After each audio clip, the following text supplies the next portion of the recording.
What up?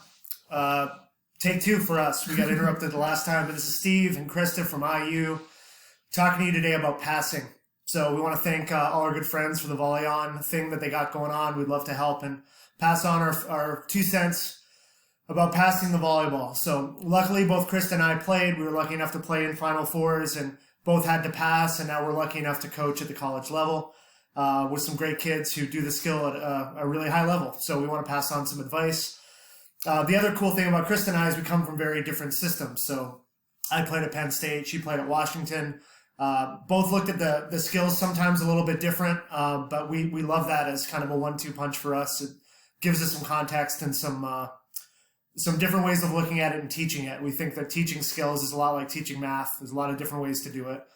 Trying to get our kids to become the best players they can be is really our goal, and have fun doing it. So passing for me is real simple. I think you want to be pretty quiet with your body. You want to have a great platform.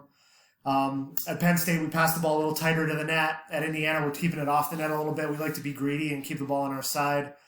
At the end of the day, we really think the ball really only knows your platform and what happens there. So we want to be quiet and simple, have really good eyes, get our body behind the ball, and at the end of the day, be great with our platform and deliver a ball to the set.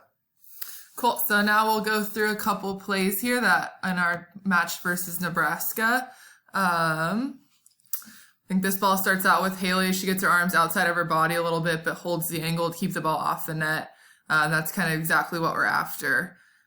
This ball, Cam's about as simple as it gets. Hands were together early, platform to target.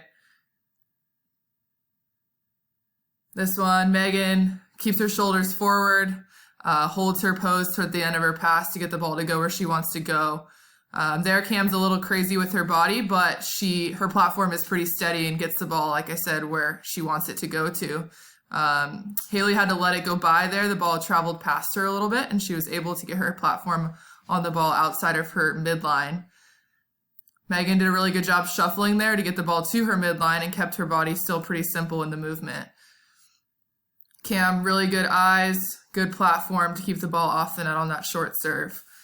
But yeah, that's pretty much it from us at IU. And Steve, finish her off. Yeah, I just think for all of the young aspiring players across the country, the old saying is, if you can pass, you can play. The more time you spend on it, I think it's a repetition-based skill. You've got to see the ball coming over the net. We want to do your best to, as Krista said, you want to shuffle and try to keep your body facing where the ball comes from. Nice, solid platform. Trust your platform. At camp, we always say, and it's funny, we tell the same thing to 12-year-olds as we do the college players, like, trust your platform, pass and pose. You want to hold it a little bit longer than you think is necessary just to give the ball some integrity. And make sure the more you do it, the better you get at it. So even now, I know it's tough, a lot of stuff that the whole country's going through, but as soon as you can get a ball coming back over a net, someone serving at you, the ability to read it, have to put yourself in tough positions. And the harder the people serve at you, we talk about this in college all the time, the harder practice is and the harder the serves you see in practice, the easier it's going to be in games. So we wish all of you the best of luck. Thanks to the Volley On people, Rach, K. Hodge, the posse. Best of luck to everyone. We'll see you guys soon. Bye.